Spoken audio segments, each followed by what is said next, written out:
Meine Damen und Herren, ich freue mich heute zum 6. Mal den Präsidenten der Vereinigten Staaten von Amerika, Barack Obama, in Deutschland als Präsidenten begrüßen zu können. Wenn wir uns noch einmal rückerinnern, nach dem Besuch hier als Kandidat für die Präsidentschaft in Berlin haben wir uns beim NATO-Gipfel in Baden-Baden, bei dem Besuch in Dresden und Buchenwald, bei der Rede am Brandenburger Tor, in Elmau beim G7-Gipfel, in diesem Frühjahr auf der Hannover Messe getroffen und heute hier im Kanzleramt.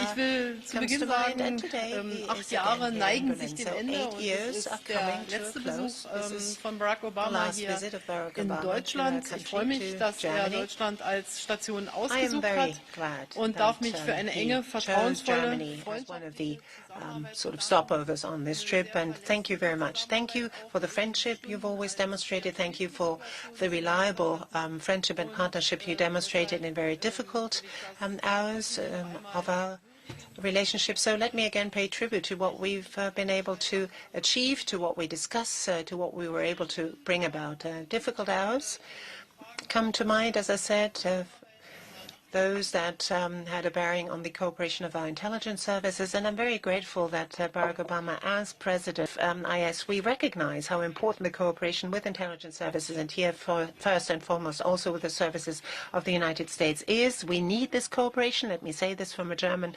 perspective very clearly and unequivocally. Our bilateral relations are very good. They're very close.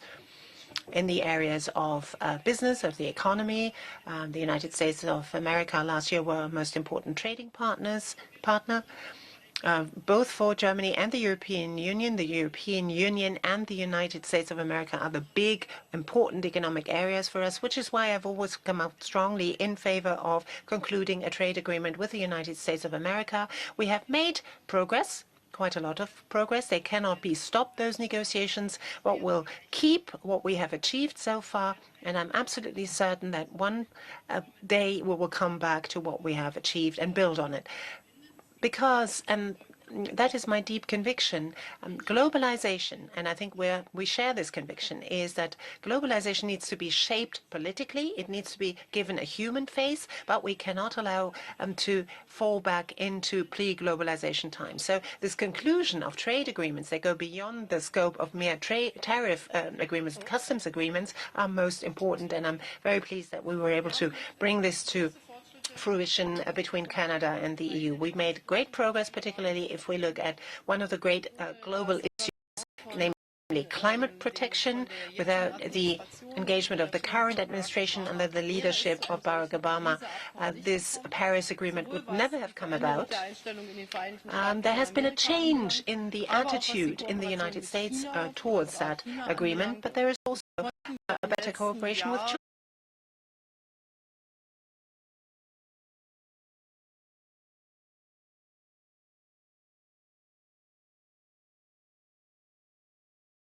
Goals of the Agenda 2030 for the whole world.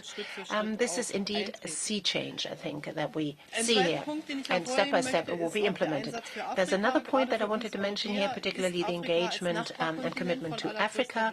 For us Europeans, Africa as a neighboring continent is of prime importance. The development of African countries is in our very own vested interest. We as Germans, but also we as members of the European Union, will have to deal with this. It will be at the very top of our agenda. There are a lot of areas where we cooperate, fight against ISIL, for example.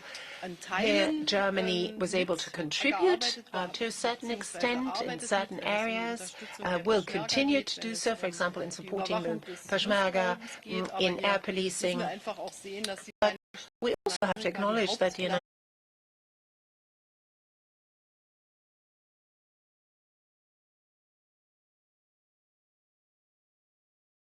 seriously, Barack, that the European Union as a whole, but also Germany, needs to recognize that this is our alliance, our common alliance, our engagement, because in the long run we will not be allowed to accept this imbalance as regards the contributions we give to this alliance, and we have understood this message and we have started to react. We have worked very closely together, for example, in Afghanistan. We're continuing to do so. I'm very pleased that this military engagement, together with a political roadmap that we developed, we were able to continue. We want to bring about a political solution there. We work very closely together on the issue of annexation of Crimea and Russia's attempt to actually conquer Ukraine and actually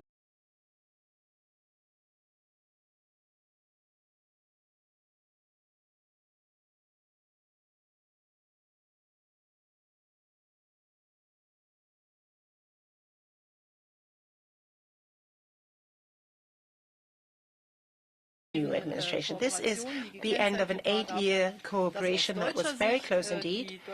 From a German point of view, German-American and European-American relations are a pillar of our foreign policy.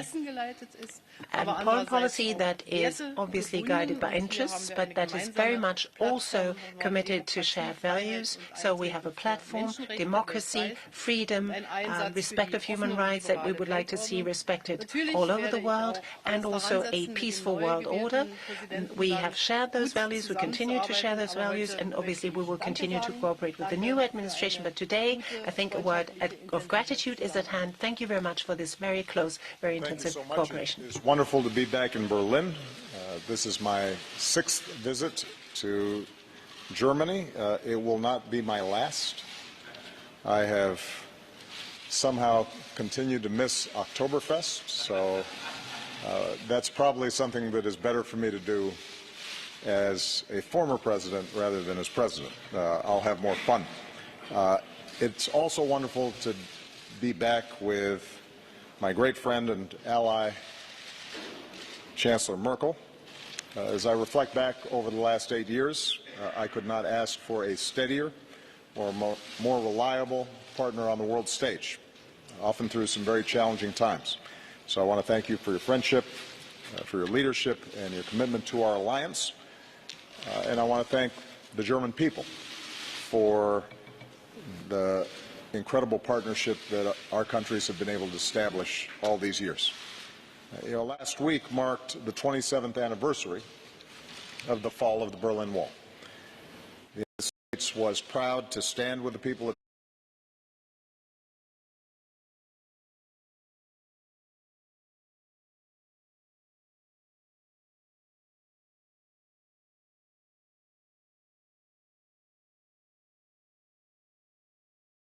values we share, values that Angela just mentioned, our commitment to democracy, our commitment to rule of law, our commitment to the dignity of all people in our own countries and around the world.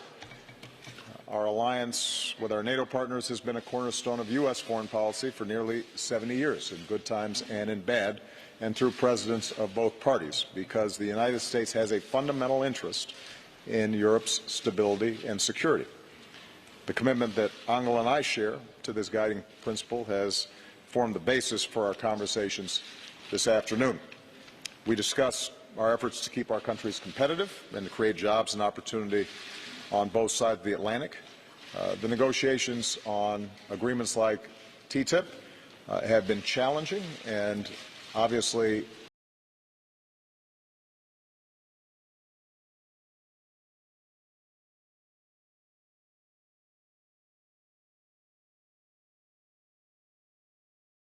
in all of our countries, that it's not a win-lose situation, but it can be a win-win situation. And at a time when the European project is facing challenge,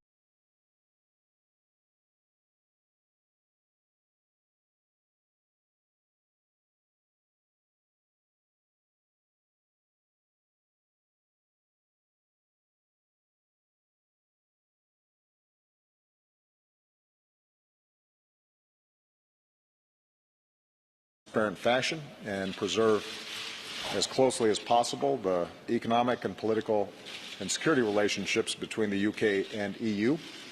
And I continue to believe what I said in Hanover, that the EU remains one of the world's great political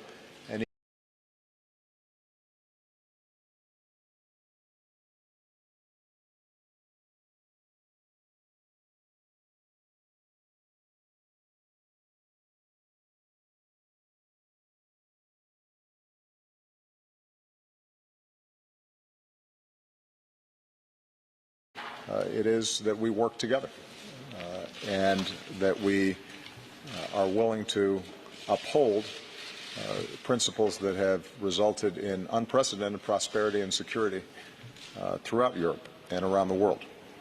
With the threat of climate change only becoming more urgent, Angela and I focused on the need for American and EU leadership to advance global cooperation. Both of our nations were proud to join the Paris Climate Agreement, which the world should work to implement quickly. Continued global leadership on climate, in addition to increasing private investment in clean energy, is going to be critical to meeting this growing threat. Of course, we discussed our commitment to meeting shared security challenges, from countering cyber threats to ensuring that Iran continues to live up to the terms of the Iran nuclear deal. I commended Angela for her leadership, along with President Hollande, in working to resolve the conflict in Ukraine. We continued to stand with the people of Ukraine and for the basic principle that nations have a right to determine their own destiny, and we discussed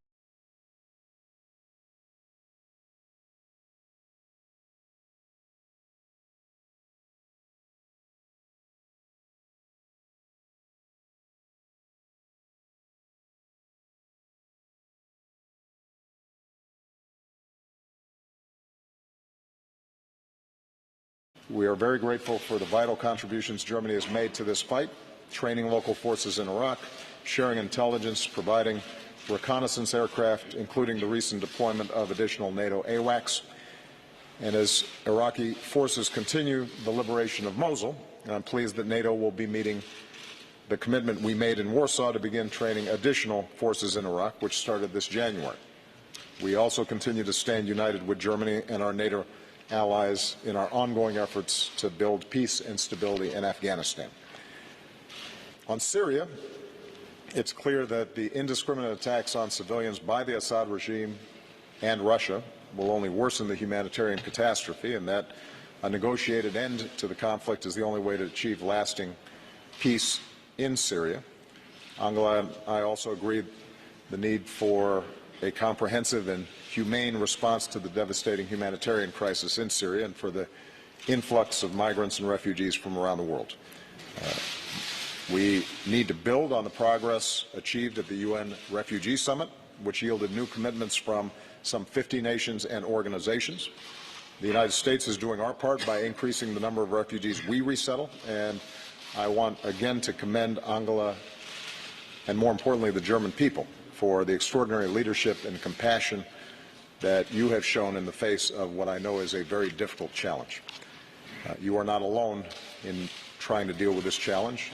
This is not an issue that any one country should bear, but is it from the United States, but I'm hoping that that continues beyond my administration. On this final visit, I am reminded of the visit I made here before I became president.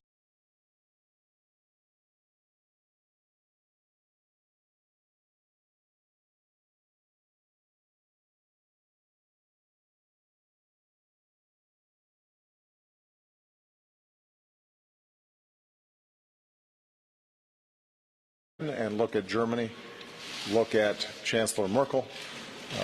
Her personal story helps to tell the story of incredible achievement that the German people have embarked on, and I think is something that you should be very proud of.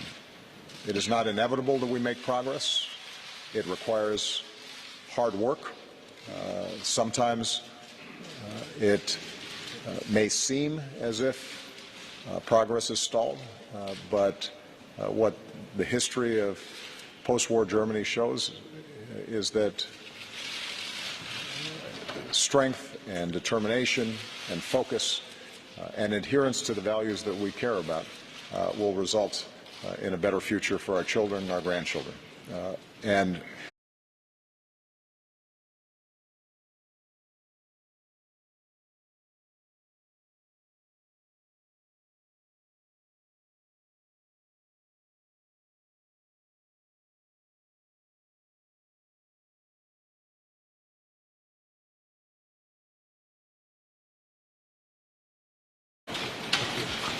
Thank you very much. Mr. President, you and the President-elect have very different views on Russia.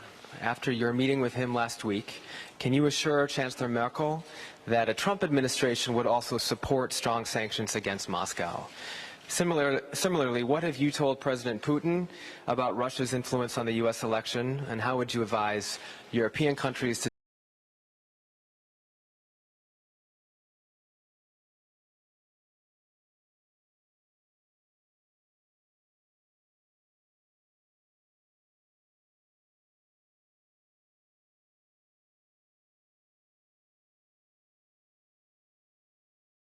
And after the election of Mr. Trump, would you, as a sign of stability, wouldn't you actually have to declare that you are going to be a candidate again? Well, I try to make it a rule not to meddle in other people's politics. All I can say is that Chancellor Merkel has been an outstanding partner. And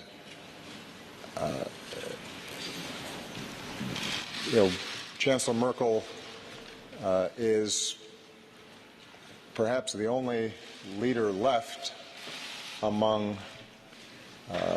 our closest allies that was there when I arrived.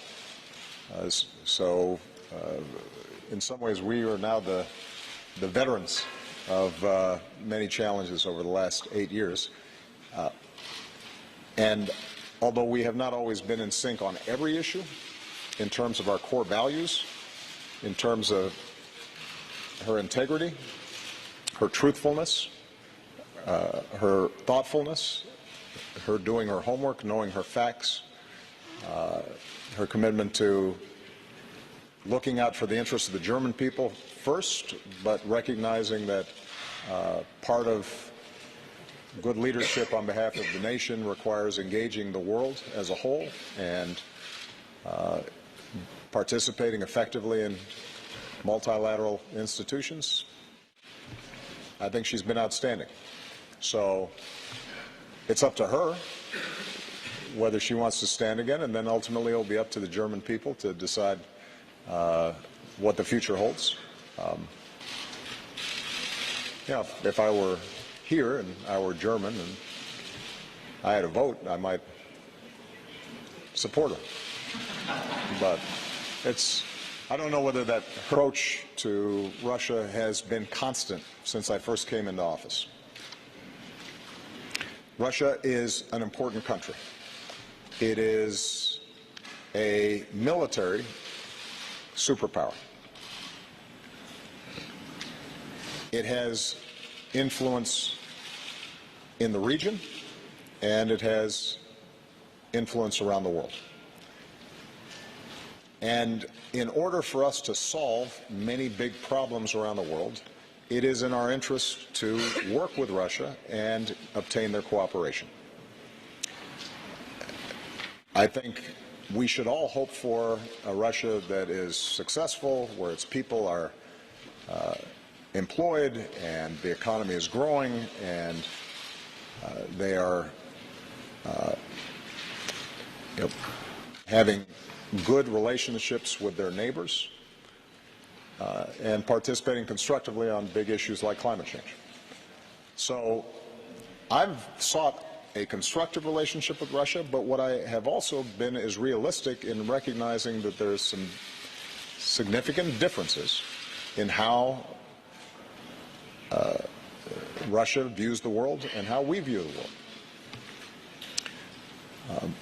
The values that we talked about, the values of democracy and free speech and international norms and rule of law, respecting the ability of other countries to determine their own destiny and preserve their sovereignty and territorial integrity. Those things are not something that we can set aside. And so on issues like Ukraine, on issues like Syria, we've had very significant differences. And my hope is that the president-elect coming in takes a similarly constructive approach, finding areas where we can cooperate with Russia, where our values and interests align, but that the president-elect also is willing to stand up to Russia where they are deviating from our values and international norms.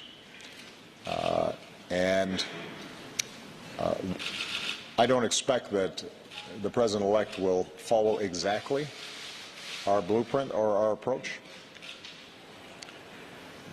but my hope is that he does not simply take a realpolitik approach and suggest that, if we just cut some deals with Russia, even if it hurts people, or even if it violates international norms, or even if it leaves smaller countries vulnerable, or creates long-term problems in regions like Syria, that we just do whatever is convenient at the time. And that will be something that I think we'll learn more about as the president-elect puts his team together. I am encouraged by the president-elect's insistence that NATO is a commitment that does not change, and his full commitment to NATO as the foundation for our international security, I think, is very important. And finally, in terms of my conversations with President Putin, these are conversations that took place before the election. As I indicated, there has been very clear proof that they have engaged in cyber attacks. This isn't new. It's not unique to Russia. There are a number of states where we've seen low-level cyber attacks and industrial espionage and other behavior that we think should be out of bounds. And I delivered a clear and forceful message that although we recognize Russia's intelligence gathering will sometimes take place even if we don't like it, there's a difference between that and them either meddling with elections or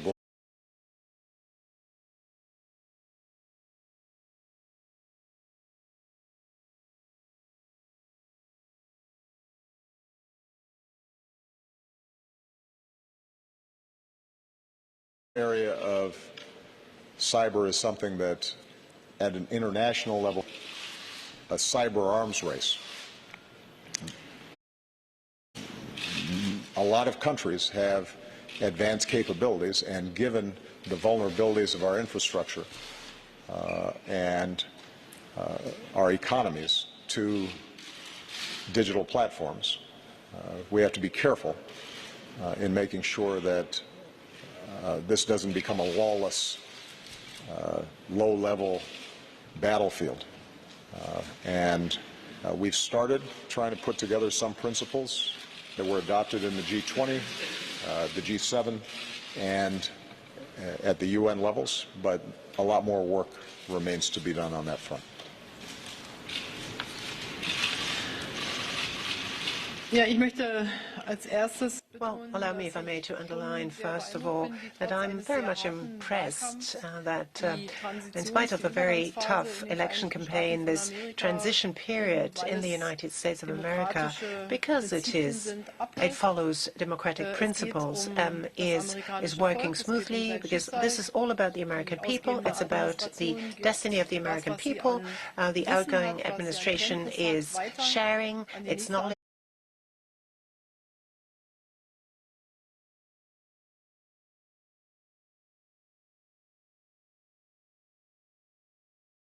Donald Trump. Secondly, on Russia, I can only repeat what the President said previously. This is all about respecting certain principles, and I'm saying this from a European vantage point, from a German vantage point, sorry. The fact that for over 70 years we have been able to enjoy peace, to live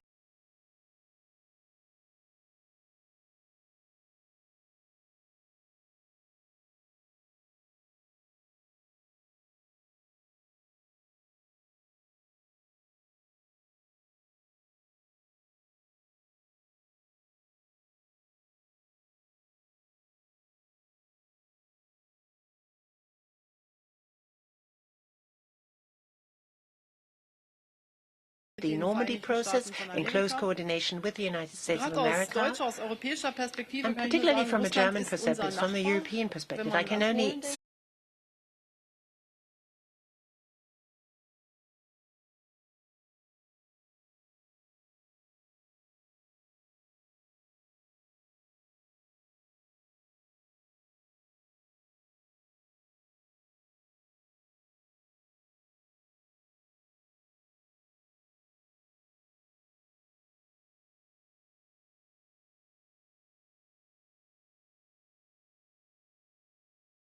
is what I'm going to continue to work on with all my heart. So on the question whether I will put up a candidacy, I will do this at the appropriate time, and this is not today.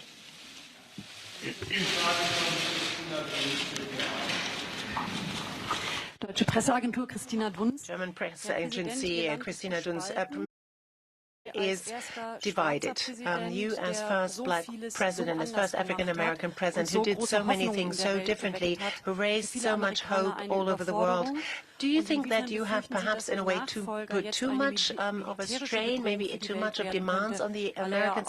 And to what extent do you think your successor may well be a threat to the rest of the world, to the security, because they Russian try to make Europe and Germany less dependent on the United States? And are you afraid of this wave of populism hitting Germany, hitting Europe as well? And a personal question. President Obama paid tribute to you as an outstanding politician. You are somewhat more sober in when you describe your partner. How difficult is it for you to take leave today of your partner?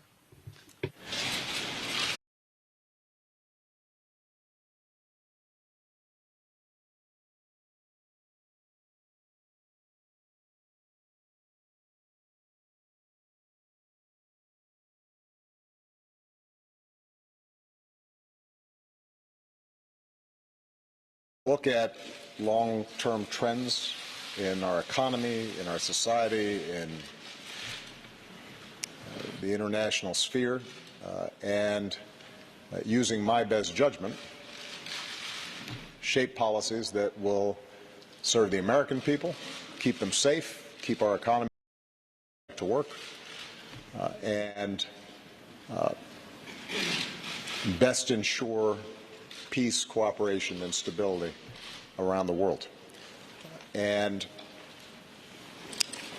based on current surveys of public opinion in the United States, it turns out that the majority of Americans think I've done a pretty good job, that we haven't, in fact, gone too fast, as you describe it. But what is certainly true is that the American people, just like the German people, just like the British and people around the world, are seeing extraordinarily rapid change. The world is shrinking, economies have become much more integrated, and demographics are shifting. Because of the internet and communications, the clash of cultures is much more direct. People feel, I think, less certain about their identity, less certain about economic security. They're looking for some means of control. And what that means is that the politics in all of our countries is going to require us to manage technology and global integration and all these demographic shifts in a way that makes people feel more control, that gives them more confidence in their future, but does not resort to simplistic answers or divisions of race or tribe or a crude nationalism, which I think can be contrasted to the pride and patriotism that we all feel about our respective countries. I think that our politics everywhere are going to be going through this bumpy phase. But as long as we stay true to our democratic principles, as long as elections ability to not just make judgments about how well government is serving them, but also change governments if they're not serving them well, then I have confidence that over the long term, progress will continue. And I think it's especially important for those of us who believe in a world where we're interdependent, that believes in mutual interests and mutual respect between nations. It's particularly important that we reach out to everybody in our countries, those who feel disaffected, those who feel left behind by globalization, and address their concerns in constructive ways as opposed to more destructive ways. And I think that can be done. But it's hard. It requires creativity. It requires effective communications. Part of what's changed in politics is social media and how people are receiving information. It's easier to make negative attacks and simplistic slogans than it is to communicate complex policies. But we'll figure it out. So ultimately, I remain optimistic about not just America's futures, but the direction that the world is going in. And part of what makes me most optimistic is if you look at the attitudes of young people. Across the board, young people are much more comfortable with respecting differences. They are much more comfortable with diversity. They are much less likely to express attitudes that divide us between us and them. They see themselves as part of a global economy that they can navigate successfully. And are showing enormous creativity and entrepreneurship and working with each other across borders. So that's where the future is, but we have to create that bridge to the future. And that means making sure we're paying attention to the wages of workers in countries, and making sure that we're investing in their education and their skills, that we are growing the economy in smart ways and rebuilding our infrastructure and investing in science and development, and that we stay true to those values that helped get us here. And if we do that, I think we're going to be fine.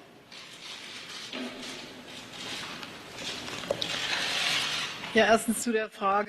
Well, on the issue first of independence of Germany, after the time of National Socialism, Germany has been given an enormous amount of help, particularly and also from the United States of America.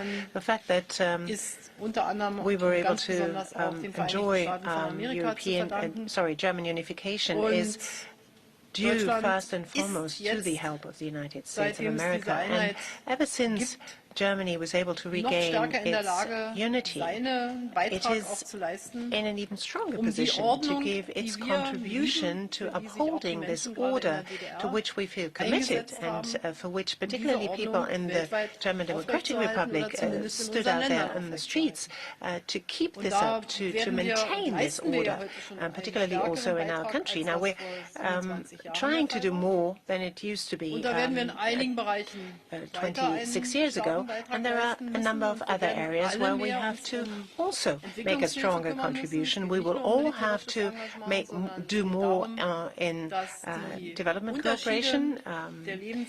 It's important that these disparities in the living conditions cannot be allowed in this digital period to be too marked.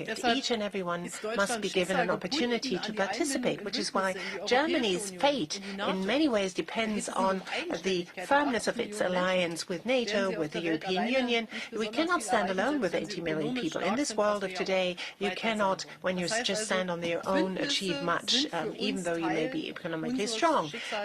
So alliances are part of our destiny as a nation, part of our future as a nation, and this is what guides me in my policy, what guides my government as a whole.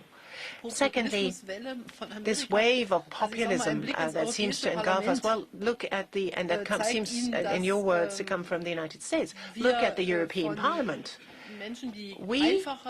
There are a lot of people who are looking for simplistic solutions, who are sort of preaching policies of well, very unfriendly policies. We have them here in Europe too. We have them here in Germany too.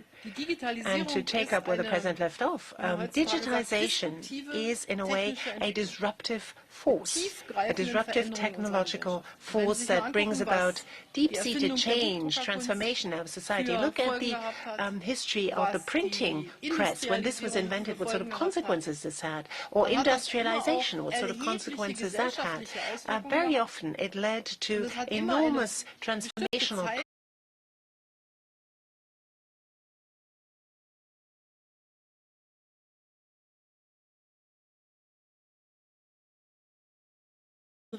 when we, for example, see shifts of huge production lines from certain areas to other countries, people tend to ask the question, where's my place in this modern world? We have this here, this tendency in our country, we have it in other countries, trying to keep a society together, trying to keep the older and the younger people together, trying to keep those who live in rural areas together with those who live in cities is one of the most important and most noble tasks of politicians these days, trying to see to it that each and everyone can find his or her place. But those that are belong purportedly to certain groups say, we are the people and not the others. That is something that we cannot allow to happen. That is something that I think at the time in the GDR, at the time when we had this in the GDR, where the people stood in the street and said, we are the people, that was something that filled me with great joy. But the fact that these people have hijacked it certainly is not something that fills me with great joy. We have to find new ways of addressing people, new ways of getting into contact with people, but I'm optimistic that we will be able to do so. Now, taking leave from my partner and friend, well, yes, it is hard. If you've worked together with somebody very well, leave-taking is very difficult. But we are all politicians. We all know that democracy lives off change. So in the United States of America, the Constitution has very clear stipulations on this. It's a tough rule, 8 years, and that's it. Out goes the president and a new one comes in. So if it's in the German interest to have good transatlantic relations, well, the task is also to look ahead. But our personal, we have freedom of movement in the whole of Germany. So if we want to see each other, well, I'm game. So we're not completely out of this world, as we would say. Next question will come from Margaret Brennan. Thank you very much, Mr. President. You've spoken a great deal about what you've characterized as kind of a crude form of nationalism, perhaps on the rise. I'm wondering if you would advise some of those protesters at home to stop demonstrating against some of the charged rhetoric that has been used by Donald Trump. And I'm wondering as well if you've advised your successor to be extra mindful of what you see as some very worrisome trends, particularly when it comes to making his own potentially powerful staff picks. Lastly, sir, in these final weeks of your presidency, do you believe you have any leverage to stop Bashar al-Assad and Vladimir Putin from continuing to bomb Aleppo? Chancellor Merkel, I'd like to ask you, Bashar al-Assad has described Donald Trump as a natural ally. Your own foreign minister has described Donald Trump as a preacher of hate. I'm wondering, would you tell Americans that they now have a perception problem?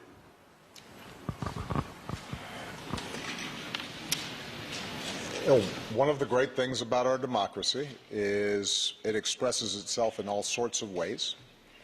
And that includes people protesting. I've been the subject of protests during the course of my 8 years, and I suspect that there's not a president in our history that at some point hasn't been subject to these protests. So I would not advise people who feel strongly or are concerned about some of the issues that have been raised during the course of the campaign. I wouldn't advise them to be silent. What I would advise, what I advised before the election and what I will continue to advise after the election, is that elections matter, voting matters, organizing matters, being informed on the issues matter. And what I consistently say to young people, I say it in the United States, but I'll say it here in Germany and across Europe: do not take for granted our systems of government and our way of life. I think there is a tendency, because we have lived in an era that has been largely stable and peaceful, at least in advanced countries, where living standards have generally gone up, there is a tendency, I think, to assume that that's always the case. And it's not. Democracy is hard work. In the United States, if 43% of eligible voters do not vote, then democracy is weakened. If we are not serious about facts and what's true and what's not, and particularly in an age of social media where so many people are getting their information in sound bites and snippets off their phones, if we can't discriminate between serious arguments and propaganda, then we have problems. If people, whether they are and demonizing opponents, then democracy will break down. And so I think my most important advice is to understand what are the foundations of a healthy democracy, and how we have to engage in citizenship continuously, not just when something upsets us, not just when there's an election or when an issue pops up for a few weeks. It's hard work. And the good news is I think there are a lot of young people, certainly who were involved in my campaigns, and I think continue to be involved in work, not just politically, but through non-profits and other organizations that can carry this hard work of democracy forward.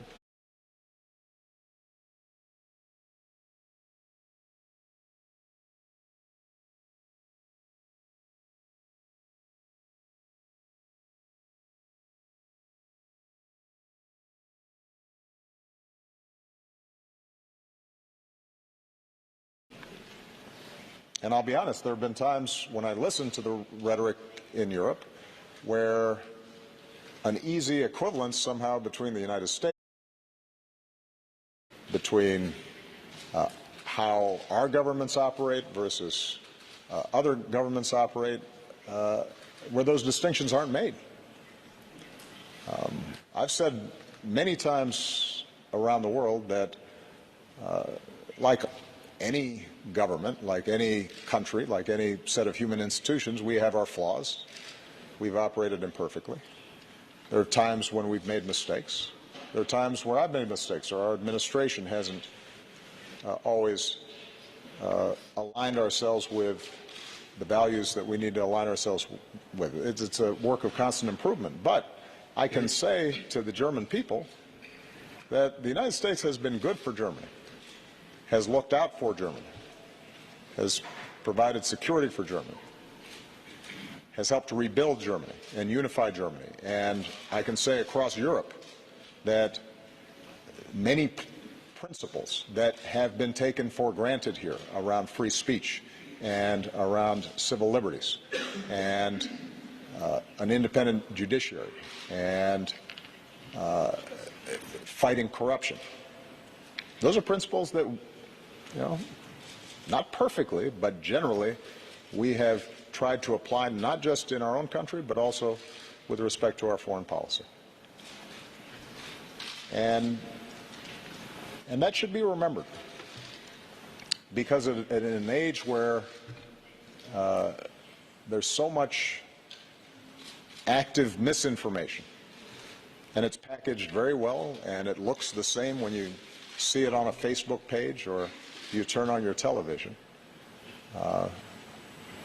where some over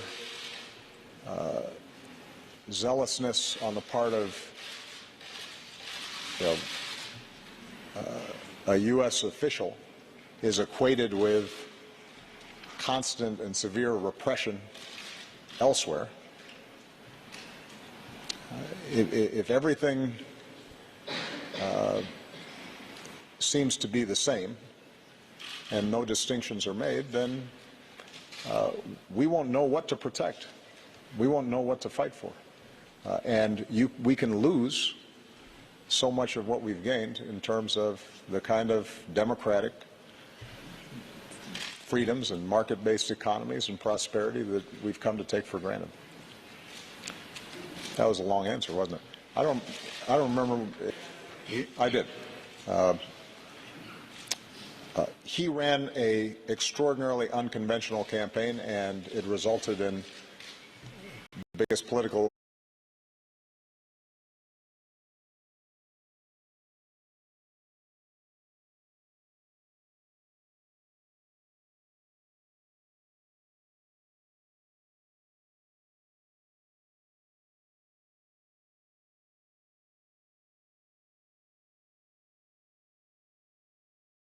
enthusiasm or passion during elections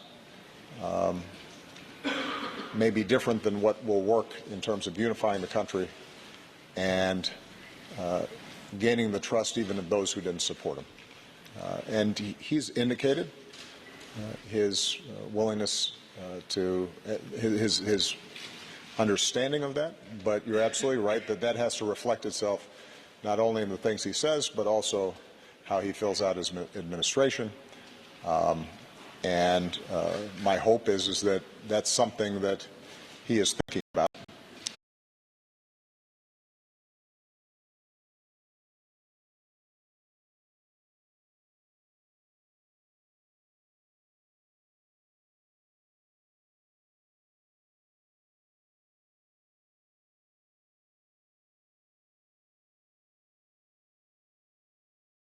Internationally, in a lot of ways. With respect to Syria, we are going to continue to work as we have over the last 5-6 years to push towards a political transition and settlement. It would be naive of me to suggest that with Russia committed militarily as it is to supporting what in many cases are barbarous tactics by the Assad regime to crush the opposition.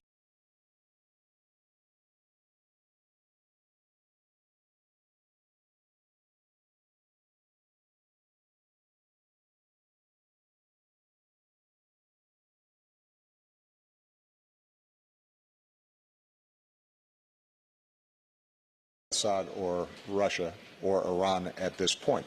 But we are going to continue to make the argument. We are going to continue to try to find humanitarian steps that can reach the people there. We're going to continue to try to obtain cessations of hostilities that lessen the human tragedy and the migration that's taking place. But ultimately, the way this is going to be resolved is going to have to be a recognition by Russia and a willingness to pressure Assad that a lasting, durable peace with a functioning country requires the consent of people. You cannot purchase people's consent through killing them. They haven't made that transition yet, but we're going to keep on trying.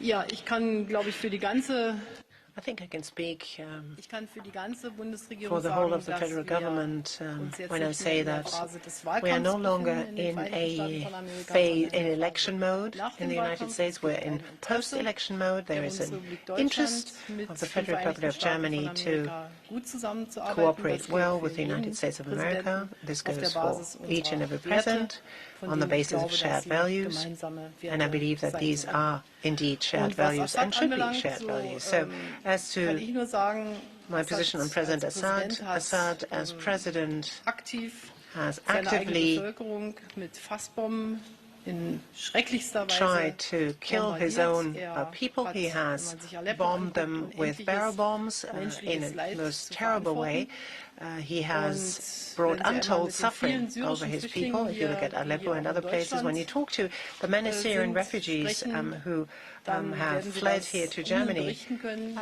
they will be able to allermeisten tell sind you vor Assad their own geflohen personal story. und And noch nicht the einmal majority vor of them, dem the IS. great majority of them, fled Und deshalb from Assad. ist Assad And aus most of meinem them not Blickwinkel even kein fled Verbündeter. the IS. So I don't see him as an ally. Vielen Dank. Herr Präsident, Thank Sie you very haben much. Ihre Mr. Hoffnung eher in den President, großen historischen Linien you beschrieben. Erlauben Sie es doch, versuche describe ich your das mal auf die hopes nächsten rather more Monate in und Jahre great runterzubrechen. historical terms. Die Let me Ernennung break von this Stephen down Bannon to zum Chefberater, months and das Treffen mit years. Farage, The fact that der Rückzug Stephen Bannon was prominenter made as Republikaner aus chief dem strategist, Transition meeting Was Mr. konkret Farage, lässt Sie hoffen, and the fact dass that der prominent Präsident-elect Republican doch noch ein representatives did not berechenbarer und decide to verlässlicher join this Präsident und transition Partner Europas in der Welt team. werden wird. What makes you Herr confident Bundeskanzlerin, wenn Sie lesen, dass against Sie the als background die of this, that letzte President Führerin der Trump can be freien a Welt reliable beschrieben partner werden, to wenn the Sie die world and to Europe Laudatio and Germany? des Now, Präsidenten hier hören, Madam Chancellor, if ist you das nicht hear mit those words Erwartungen of praise of the verbunden, President die letztlich nur zu with regard to you, Überforderung führen können, zu Enttäuschung führen können, this what weil he weder Sie said, noch can Deutschland this not das einlösen können, was sort da of offensichtlich demand too projiziert wird an much Erwartungen. from you and from Germany? Because too much is demanded, too much is expected from you, too great are the expectations, you can't meet them?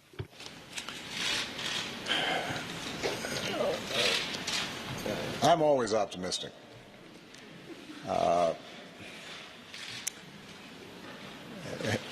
There are times where I was in the Oval Office and people would come to me with all kinds of political problems and policy problems and international problems, and my team would be getting discouraged and depressed, and I would say to them, I have to be optimistic because the odds of somebody named Barack Obama being president of the United States were very low. And the fact that in my lifetime I have seen such enormous positive change in the United States and around the world tells me that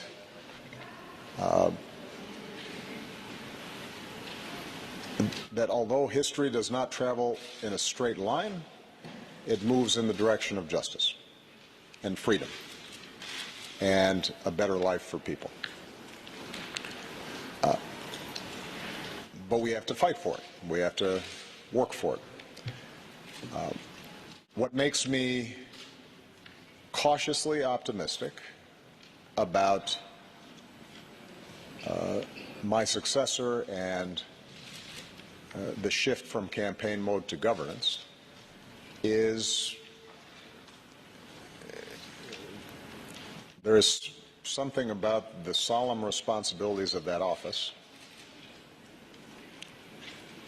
the extraordinary demands that are placed on the United States, not just by its own people, but by people around the world, that forces you to focus,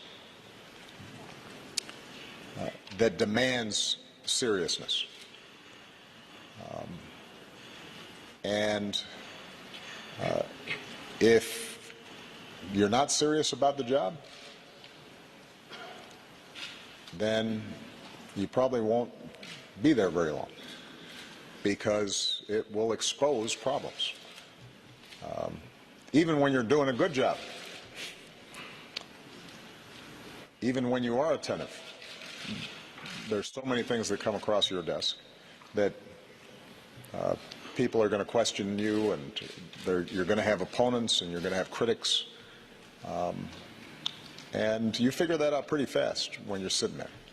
And I think the President-elect is going to see fairly quickly that the demands and responsibilities of a U.S. President are not ones that you can treat casually.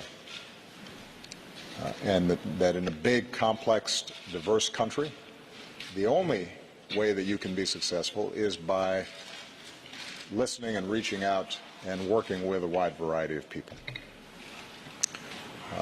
And so it is my hope that that is what will happen, and I'm going to do everything I can over the next 2 months to help assure that that happens.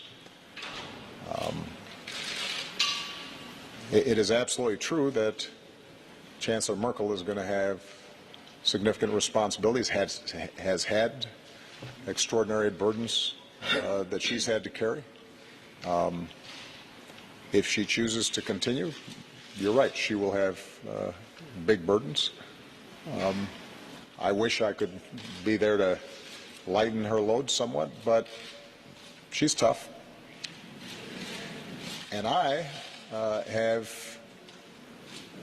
I know what it means to carry burdens, because the fact of the matter is that if there are problems around the world, the first question people ask is, why isn't Washington doing something about it? This is why it's so important not to discount or take for granted the importance of the transatlantic alliance. And this is probably the best place for me to end. In international fora, in G20s, in G7s, in the United Nations, the United States and Germany are not always perfectly aligned. America and Europe are not always perfectly aligned. But the voice that speaks out on behalf of some dissident who is jailed halfway around the world, the voice who is expressing concern about some child in an African village who doesn't have clean drinking water or is subject to some terrible disease, the voice that insists on rules and norms governing international affairs, the voice that helps to steer the world away from war wherever possible. That's our voice, more often than not. And we're not always successful. But if that voice is absent, or if that voice is divided,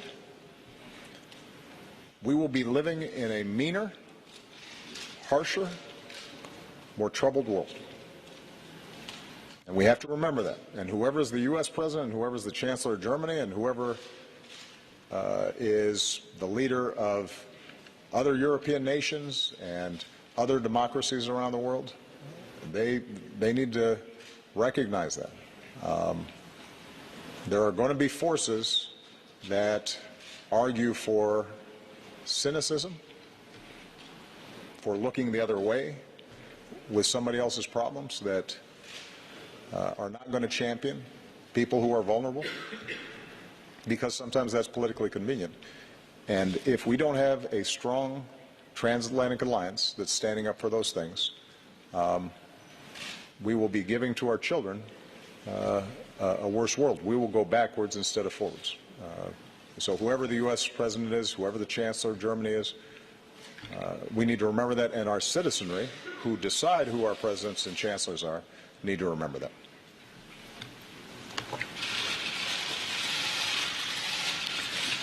Ja, erstens, Well, ich meine, es ist ja durchaus schön, wenn nach first, it 8 Jahren is, Zusammenarbeit after all, a very good thing, Präsident a good, a very Ermutigung. positive message, and indeed an Und zum encouragement Zweiten for kenne me. ich glücklicherweise viele Secondly, Menschen. I Es gibt noch mehr, fortunately als die know ich kenne, very und many darunter auch people, viele, and viele there are Politiker, many, many die sich more für that I die don't know, gleichen and Werte many der politicians Demokratie, who stand der up for the liberalen same Gesellschaft, values der of offenen democracy, Gesellschaft, of liberal der Achtung societies, der of würdigen open Menschen societies, einsetzen. Und of ich glaube respect deshalb, for the dass dignity das ein of sehr a gemeinsamer man. Kampf dafür ist, dass dort, wo And wir I diese feel Werte that haben, we are wir sie in a bewahren, und community da, wo of es sie people noch here nicht who gibt, stand uns up for dafür these values, einsetzen, who dass try to Menschen maintain them, von diesen and wherever Werten und they mit are diesen not Werten yet auch respected, besser to leben stand up können. Und for das ist people's alle Mühe rights to wert. enjoy them as well. And Aber this is es worth gibt every effort. glücklicherweise noch sehr, sehr viele, But die I sich dem think gleichen we're Ziel gratified to verschließen. know that there are many, many people who feel committed to this goal. Thank you very much.